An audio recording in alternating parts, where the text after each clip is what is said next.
everyone, I welcome you all to my YouTube channel Krishna Shorten Classes. Today you will be given a dictation of legal matter from Kailash Chandra magazine of 800 words at the speed of 125 words per minute. So get ready.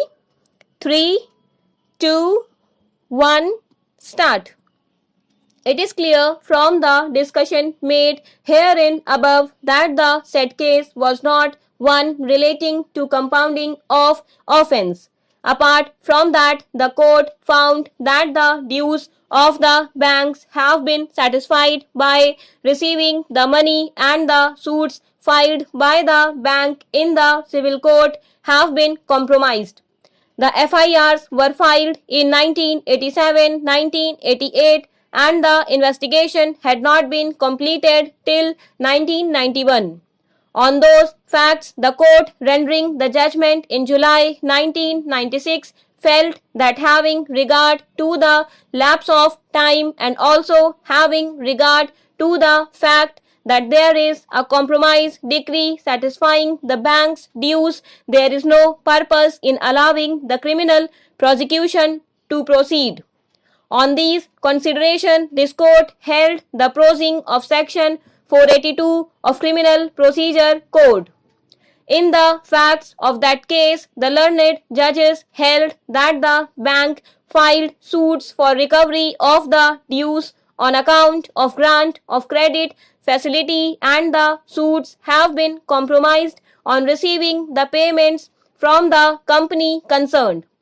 The learned court held it an offence of cheating is prima facie constituted. Such offence is a compoundable offence, and compromise decrees passed in the suits instituted by the banks for all intents and purposes amount to compounding of the offence of cheating. In that case, the court came to the conclusion, since the claims of the banks have been satisfied and the suits instituted by the banks have been compromised on receiving payments, the court felt that the complaint should not be pursued any further, and therefore the decision of the High Court in quashing the complaint does not require any interference under Article 136 of the Constitution. Paragraph change. It is therefore clear that no legal proposition has been laid down on the compounding of offence in Duncan's Agro. This court proceeded on the peculiar facts of the case discussed above. Therefore, the said decision cannot be an authority to contend that by mere sanctioning of a scheme, the offences committed by the appellant company prior to the scheme stand automatically compounded. Reliance was also placed on the decision of this court in the case of CBI New Delhi reported in 5 SCC 257. In that case, reliance was placed on the decision of this court in Duncan's Agro as such. Paragraph change.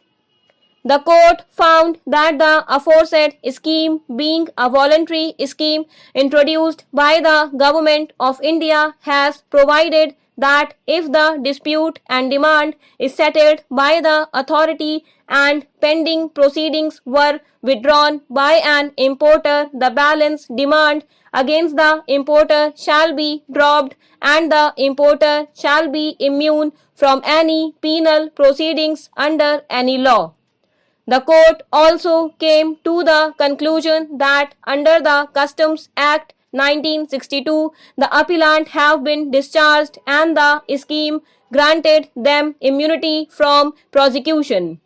On those facts, the court held that the immunity which has been granted under the provisions of Customs Act will also extend to such offences that may prima facie be made out on identical allegation, namely evasion of customs duty and violation of any notification under the said act.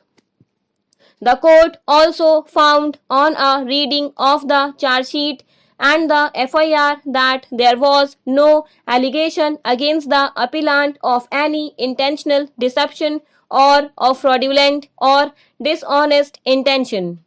On those facts, the court held that once a civil case has been compromised and the alleged offence has been compounded, the continuance of the criminal proceedings thereafter would be an abuse of the judicial process. Reliance was also placed on the judgment of this court in the case of CBI and other. Paragraph change. In paragraphs 30 and 31 of the judgment, this court held that dispute between company and the bank have been set at rest on the basis of compromise arrived at between them. The court noted that bank does not have any claim against the company. The court poses the question whether the power of quashing criminal proceeding was suffering from some disability. A person to represent the aforesaid category of persons is only competent to compound the offence, and in such cases the permission of the court is statutorily required. Section 320 also reiterates the same principle by providing that when a person who is otherwise competent to provide an offence is dead, his legal representatives as defined under the Code of Civil Procedure may, with the consent of the court, compound such offence. Therefore, representation of the person compounding has been statutorily provided in all situations. Relying on the aforesaid clause in section 147 of the NI Act, learned counsel for the appellant argued that a 3-judge bench decision of this court in the Damodar case held that in view of the clause in section 147 of NI Act, which is a special statute, the requirement of consent of the person compounding in section 320 of the code is not required in the case of compounding of an offence under NI Act. This court is unable to accept the aforesaid contention for various reasons. Full stop. Thank you.